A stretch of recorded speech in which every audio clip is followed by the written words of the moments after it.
자, 이번에는 총선 이야기 해보겠습니다. 이제 다음 주입니다. 총선이 이제 다음 주, 이제 코앞으로 다가왔는데, 아직 이번에 새로 이제 바뀌게 된 제도라고 할 수 있겠죠. 준연동형 비례대표제에서 모르는 분들이 상당히 많습니다.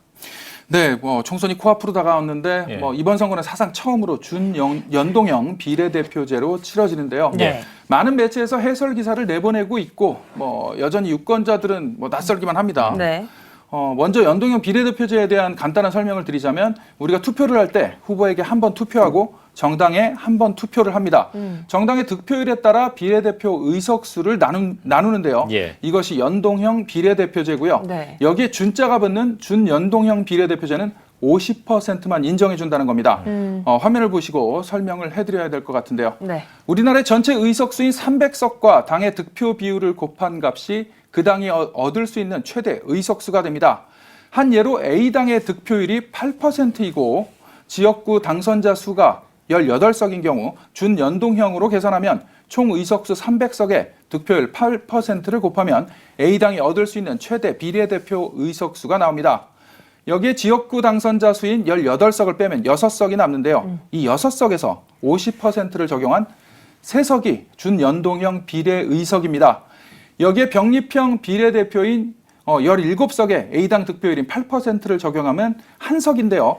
총 의석수를 계산하면 지역구 18석, 준연동형 비례 3석, 그리고 병립형 비례 1석을 더해 A당은 총 22석의 의석수를 가져갈 수 있습니다. 네, 상당히 복잡한 내용인데 최대한 쉽게 설명을 해주셨는데요. 준연동형 비례대표제가 사실은 처음에는 소수정당을 위한 선거법이라고 알려지지 않았습니까? 네, 그렇습니다. 사실 취지는 민의를 총선 결과에 더 정확하게 반영시키기 위한 것이었습니다. 하지만 비례대표 전용 위성정당이 난립했죠. 양 거대 정당 더불어민주당과 미래통합당의 위성정당인 더불어시민당과 미래한국당이 만들어졌죠. 그래서 여러 정치 평론가들이 입을 모아서 연동형 비례대표제의 의미가 상실됐다고 지적하고 있습니다. 또한 소수정당이 이번 선거에 의석수를 확보할 수 있는 방안이 없다는 지적도 계속 나오고 있고요. 많은 분들이 어려워하시는데요. 사실 과거 투표했던 것처럼 원하는 지역구 후보를 찍고 좋아하는 정당을 찍으면 된다고 말씀드릴 수 있습니다. 그래서 한 정치인이 선거법 협상을 적용할 때 국민들은 알 필요가 없다는 발언을 해 논란이 되기도 했었습니다. 네, 유권자들은 생각보다 훨씬 더 현명합니다. 예, 유권자들의 판단에 맡기면 될 것 같습니다. 자, 지난 2일부터 공식적으로 선거운동이 시작이 됐잖아요. 코로나19 사태로 각 정당, 지역구 후보들 막 다양한 선거 활동을 벌이고 있는데 그중에 교회가 지켜야 될 그 선거법에는 어떤 것들이 있는지도 좀 짚어주시면 좋겠습니다. 네, 선거 때면 교회의 공직선거법 위반 사례가 많이 지적됩니다. 각 교회에서의 각별한 주의가 필요한데요. 예. 보다 쉽게 설명드리기 위해 표를 준비했습니다. 교회 성도가 출마했을 경우 동정 차원에서 출마한 사실을 간단하게 공지하는 것은 가능하지만 인사나 발언 기회를 주는 것은 선거법 위반입니다. 또한 선거 운동 기간 동안 미리 정해진 순서에 따라 기도와 간증은 가능합니다.